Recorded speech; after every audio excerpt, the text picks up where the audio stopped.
Hello everybody, my name is David Bélanger and I'm the project manager for the National Elevation Data Strategy. I'm very pleased to be here at Lidar CANEX and I wish you an excellent conference. Today I will be presenting with my colleague Charles Papasadoro, who leads the activities related to Lidar and science on our team. We both work for NRCan's Canada Centre for Mapping and Earth Observation. It is the government of Canada's Centre of Excellence in Geomatics and also in remote sensing. Our organization provides, among other things, the digital topographic representation of the country, including, for sure, elevation data. Charles and I are located in Sherbrooke, and today I would like to acknowledge that the land on which we gather is the traditional and unceded territory of Abenaki people and the Wabanaki Confederacy. The presentation will be divided into parts. I will begin by presenting a reminder of the strategy, the flood context in our country, and the flood hazard identification and mapping program we have at NRCan. Charles will present the benefits of using airborne LiDAR data for flood mapping. This slide explains why the National Elevation Data Strategy was created. First of all, there was a need for high-resolution, accurate, and up-to-date elevation data. In fact, before the strategy, two national medium-resolution elevation products were available. However, their resolution did not always meet needs, and the data could be very out of date. There is a need for nationally consistent and seamless elevation products to enable analysis across our country. As the country is vast, a national collaborative approach is essential to share existing data as well as coordinate our efforts in acquiring new data. Elevation data is a critical foundational data that supports many federal government priorities. Finally, many modern applications require high resolution and accurate elevation data. You can find a few examples on the right side of the slide, including the flood mapping, our main topic today. So what is the National Elevation Data Strategy? We created the strategy in 2015, so this year marks the 10th anniversary. The objective is simple, is to make accurate, high-resolution, authoritative, and accessible elevation data available to Canadians in support of government priorities through, for sure, collaboration with multiple partners. To make this possible, we created an acquisition vision for the country. This is what you can see on the left. So we want to use most appropriate sources based on the needs to increase the high resolution elevation coverage. In fact, we divided the country in two parts. We use the end of the productive forest line for the separation. This line is approximate and we will move the line according to the needs. Essentially, we use LiDAR in the certain part of the country, I mean south of the productive forest, and autocorrelation of satellite imagery or other sources for the northern part. It's a general plan, and it's also possible to acquire LiDAR data in the north for forest inventories or along infrastructures. To implement the strategy, we are a dedicated team of experts and technicians, and here you can see the role we play. We provide leadership and expertise in elevation data in the country. We establish and manage topographic and topobathymetric LiDAR contracts and ensure the quality control. The collaboration is key, so we are in touch with all provinces and territories to collaborate on LiDAR acquisitions and share acquisition costs where possible, depending on the program we have in place. And finally, we generate and disseminate elevation products. We have now 5 open products as part of the strategy. We have the point clouds. This product contains the LiDAR point cloud datasets acquired so far by us, by NRCan, and certain partners. We have the high resolution digital elevation model. This is what we call the HRDM.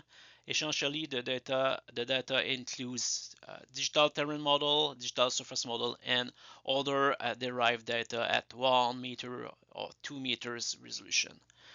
The data is distributed by acquisition project. We have the HRDM mosaic. So unlike the HRDM product distributed by acquisition project, the HRDM mosaic is created to provide a single and continuous representation of the data. We have the medium resolution digital vision model. It's a new product at 30 meters resolution we launched last fall, and it is very popular. It incorporates recent and accurate elevation data from Copernicus digital elevation model that we call GLOW30 and Lidar derived HRDM. It includes digital terrain model, digital surface model, and also derived products for the entire country. And finally, we have the automatically extracted buildings, so building footprints generated from LiDAR, the LiDAR data integrated in the strategy with an height attribute. This slide shows the current status of the high-resolution data coverage within the strategy. The green polygons represent LiDAR data that we have already integrated into our strategy. So we have now 1.6 million of square kilometers into our products. What is interesting to say is that even if we have a partial coverage of LiDAR, 93% of the population lives within the region covered by HRDM. The red polygon is the data in progress at NRCan, so our current contracts. And the yellow polygons are the data acquired or in progress by provinces or in territories that have not been integrated. We integrate the data gradually according to our priorities and capabilities. By 2028, we estimate that over 3 million of square kilometers of LiDAR data will have been acquired and available in the country. In blue, you can see the Canadian Arctic, that the Canadian Arctic is available at 2 meters resolution. And finally, we have the over 12.9 million of building footprints generated from LiDAR. At NRCan, our priority is to provide LiDAR to support the creation of flood maps. And in this presentation, I would like to mention that when we refer to flood maps or flood mapping, it's related to flood hazard maps. So this type of maps shows the extent and depth of floods across various scenarios, typically based on different return periods.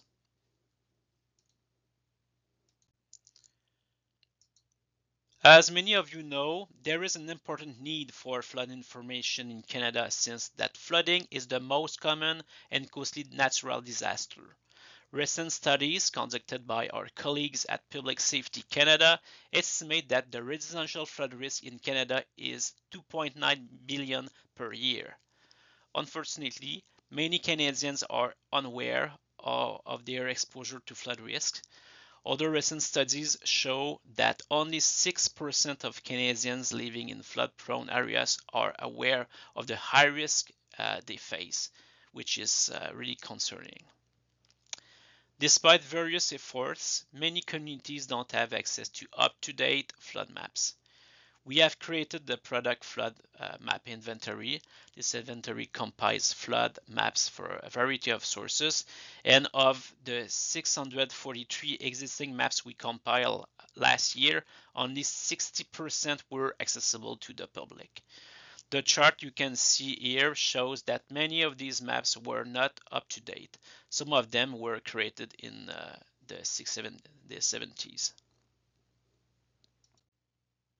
In Canada, the provinces and territories are responsible for flood mapping and establishing their own regulatory framework. They play an essential role, including identifying priorities of high-risk areas, implementing flood mapping projects, and disseminating results, for example, the flood maps.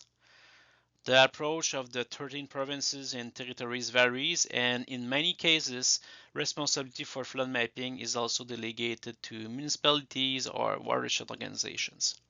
On the federal side, The federal government often provides additional funding to advance flood mapping, increase coverage, and offer technical guidance and support for flood mapping activities. You can see these programs over the years here. And at NRCan, we are currently leading the flood hazard identification and mapping program that we generally call the FHIMP program, which I would like to introduce to you. There are three main objectives supported by this FHIMP program. First of all, completing work with provinces and territories to develop flood maps for high-risk areas, advancing work to complete flood mapping nationwide, and supporting the development of a portal to provide centralized access to information of flood risks.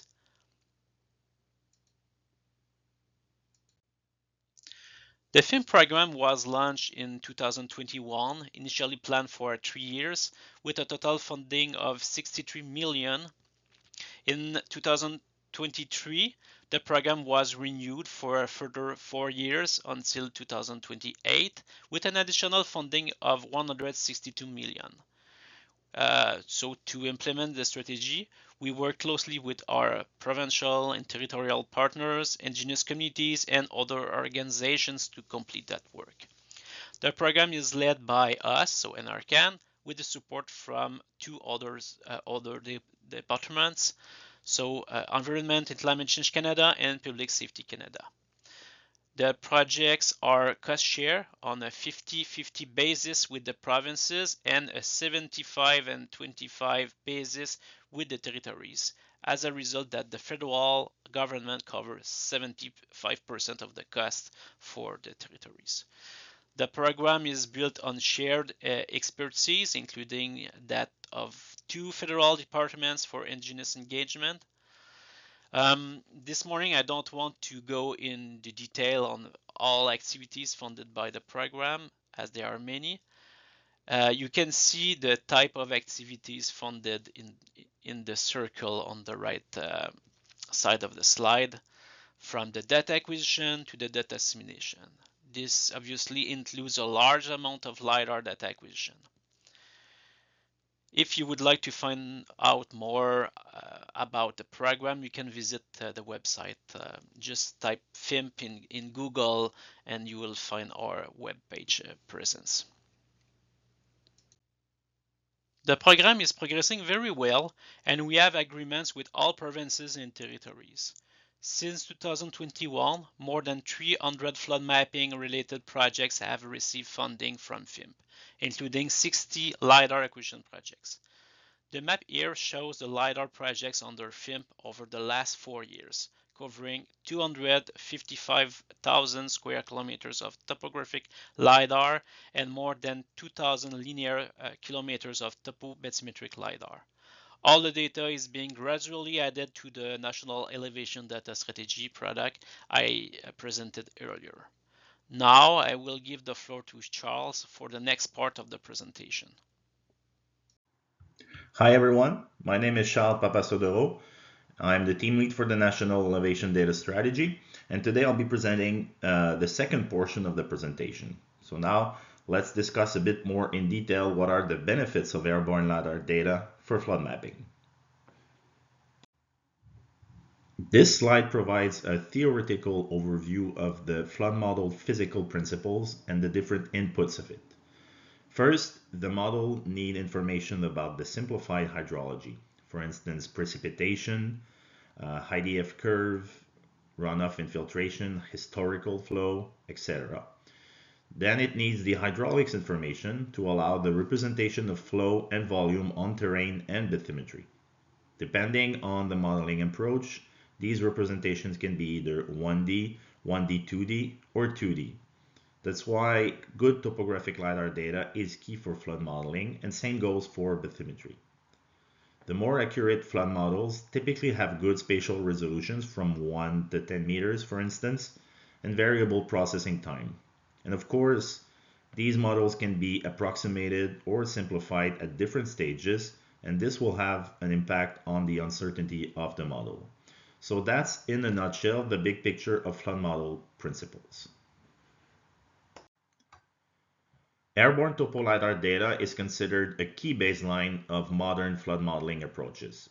The digital terrain models obtained through topographic LiDAR can be combined with bathymetry data in order to generate a seamless topographic and bathymetric DM of the whole floodplain.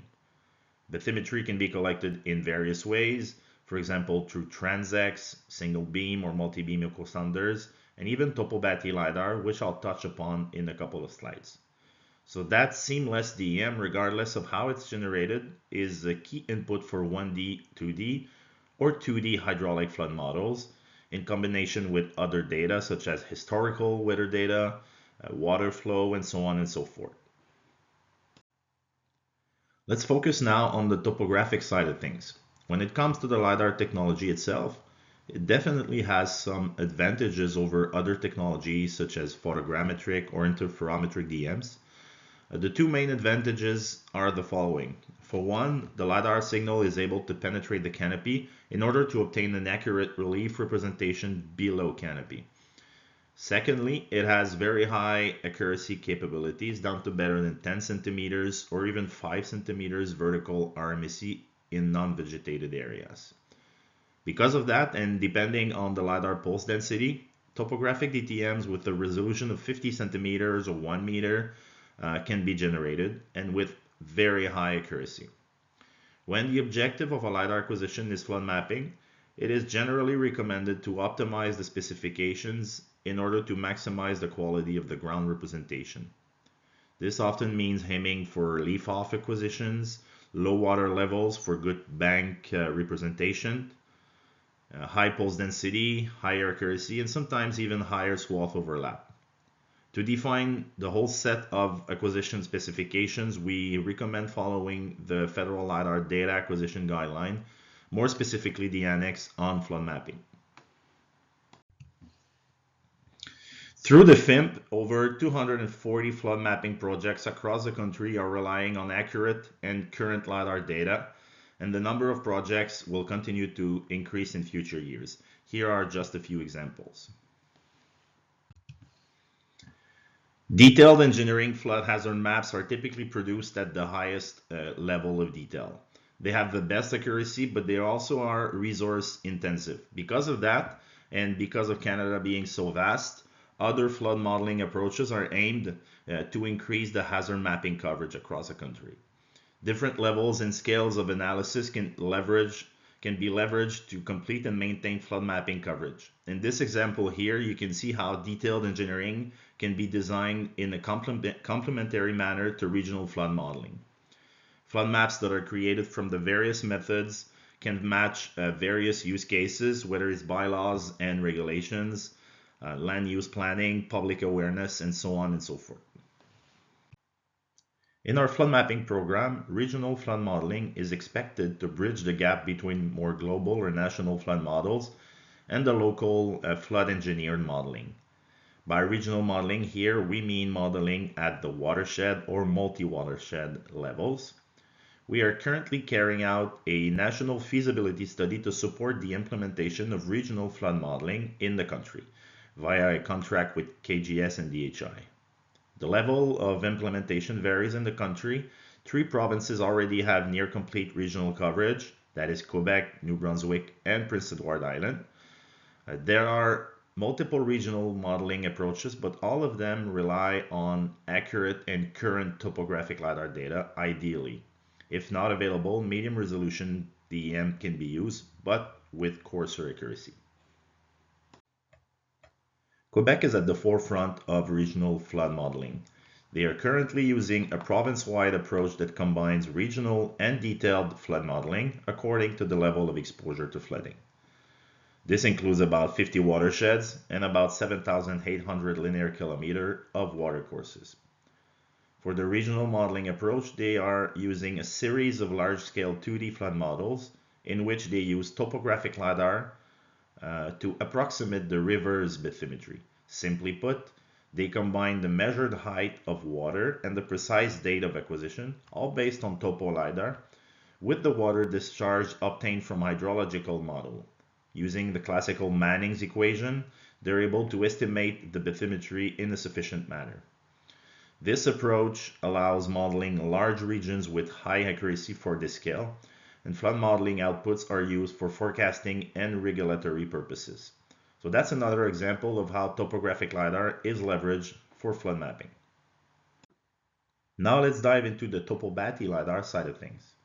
Topobati LiDAR, or TBL, is considered another tool in the toolkit for generating seamless Topobati DMs in both coastal and riverine environments. In coastal regions, TBL is a good complement to multi-beam sonar for shallower and less accessible areas, and shallow water bathymetry is essential for modeling storm surge events and waves.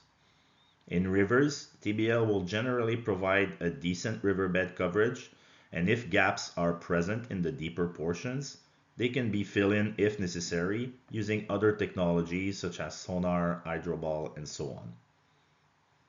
The success of a TBL acquisition is highly dependent on water clarity and a few other environmental parameters such as the color of the bottom, the average water depth, etc., etc. The price of TBL is typically more expensive than Topo LiDAR, which emphasizes the importance of a proper project planning. When planning a TBL project, mitigation actions are important.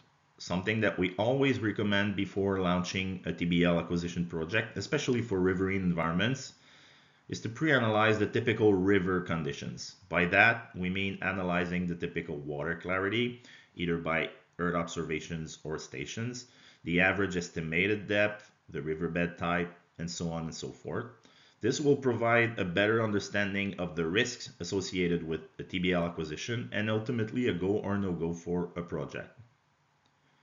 During a TBL contract, the more uncertain regions can be tested first using recognition flights on sample test regions distributed across the river to see if it performs well before deciding whether the whole river should be collected. Water clarity monitoring during the acquisition is also crucial in order to determine the optimal conditions for the acquisition. There should also be a requirement that no rain events should have occurred prior to the acquisitions, as this will have a very significant impact on water clarity. These are all mitigation actions that we implemented in our most recent Topobati LiDAR contracts and has proved to be very useful. With all this being said, something to keep in mind is that TBL may not be ideal for all rivers in Canada. It's always a question of managing expectation and risks. If a TBL project is successful, it provides valuable data for flood mapping. Finally, a few thoughts to go. We will for sure continue our collaboration work with multiple partners across the country to increase the coverage of high resolution elevation data in Canada, focusing on areas with the most risk of flooding first. We also work closely with our colleagues from the Canadian Hydrospatial Network to update the hydro layers using our high resolution elevation data. We also actively work on the AI system for the classification of point clouds. This is still a work in progress, but it has very, very good potential to speed up the execution of a LiDAR project in the next few years. In terms of elevation product, it's also our intention in the future to create a new Topobati DM, as well as to enhance the HRDM in the north using the latest version of Arctic DM 4.1. And finally, we will keep participating to the efforts of standardizing the federal LiDAR data acquisition guideline. More information to come on that in the next few months. I conclude by showing you a quick example of our national elevation products, the HRDM for that instance, on which we overlap the output of a flood model, LiDAR-derived buildings, as well as Canadian Hydrospatial Network layers, and the roads derived by GeoAI. That's an example here for a portion of southwest Miramichi River. It's a great example showing the high synergy between the numerous NRCan products. Thank you for your attention and enjoy the rest of the conference.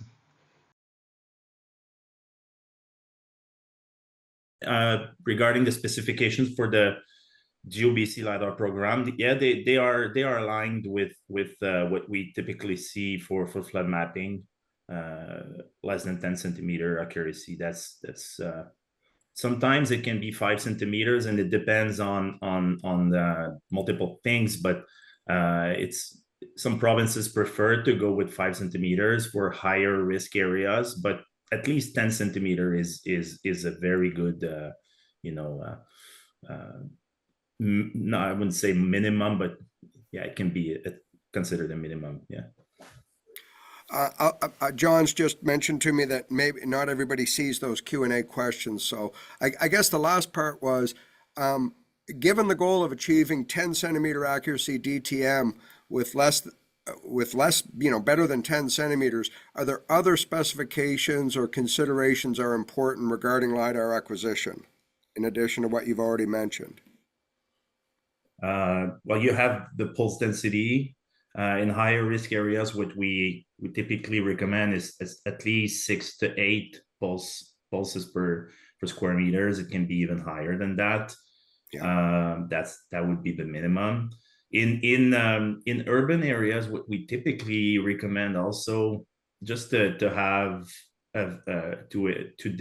to decrease the effect of occlusion from buildings and these type of things, we recommend at least 50% swath overlap, just to have multiple passes everywhere.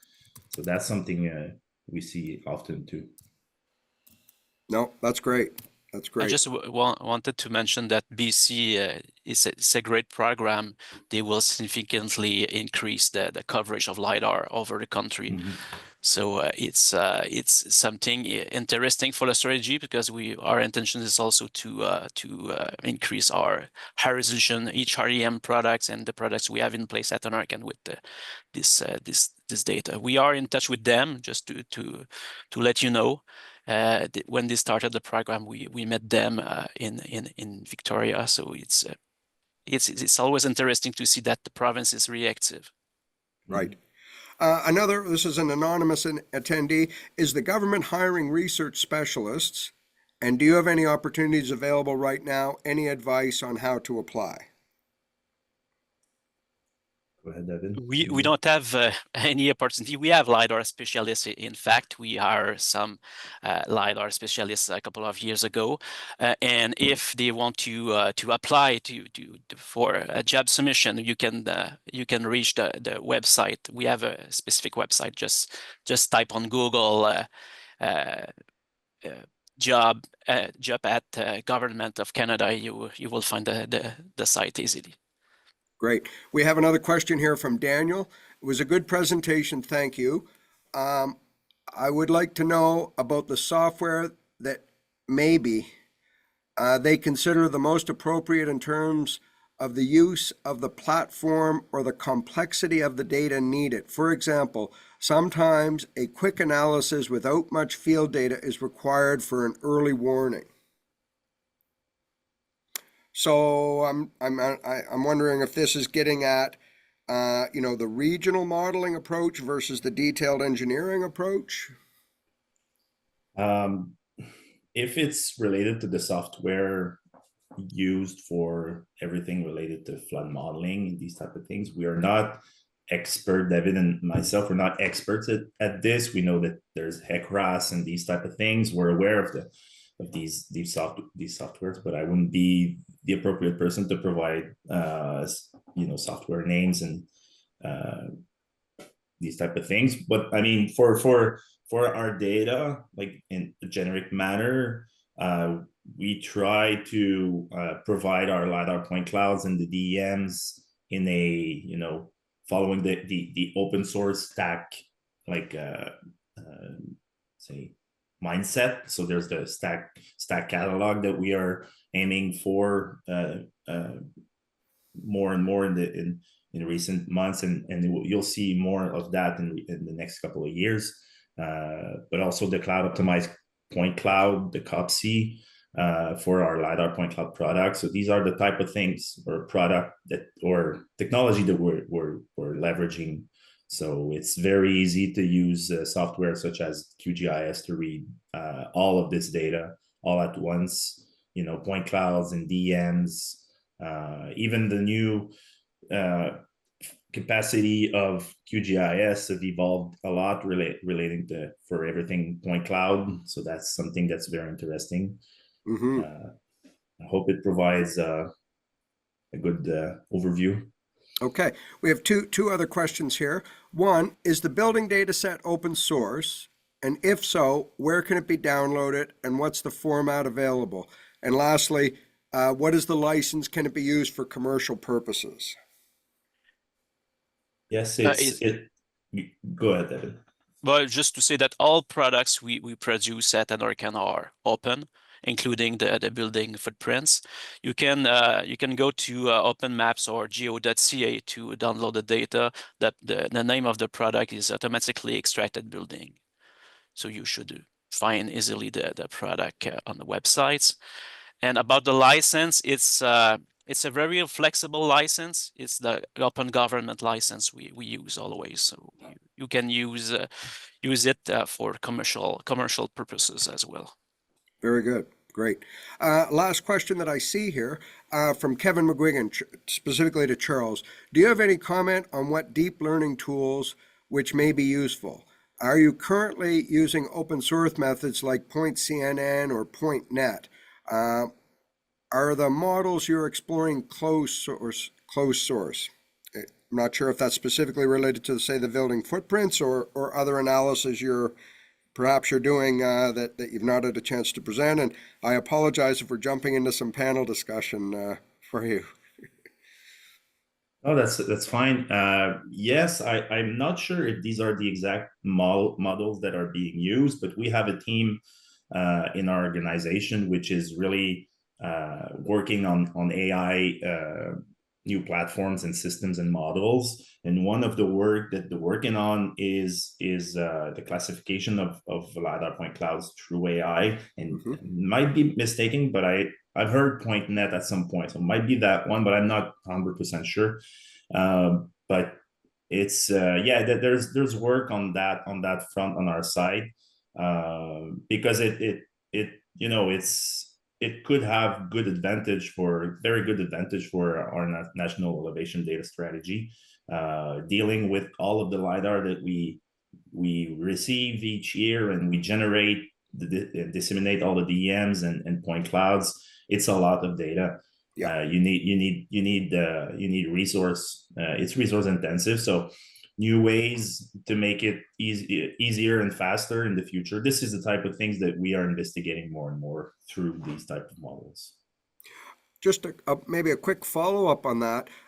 Do you know how much sort of extra cleanup has to take place, if any, on the building footprints? I've seen building footprints derived sometimes that are sort of trapezoidal in shape and not rectangular, right-angled like reality.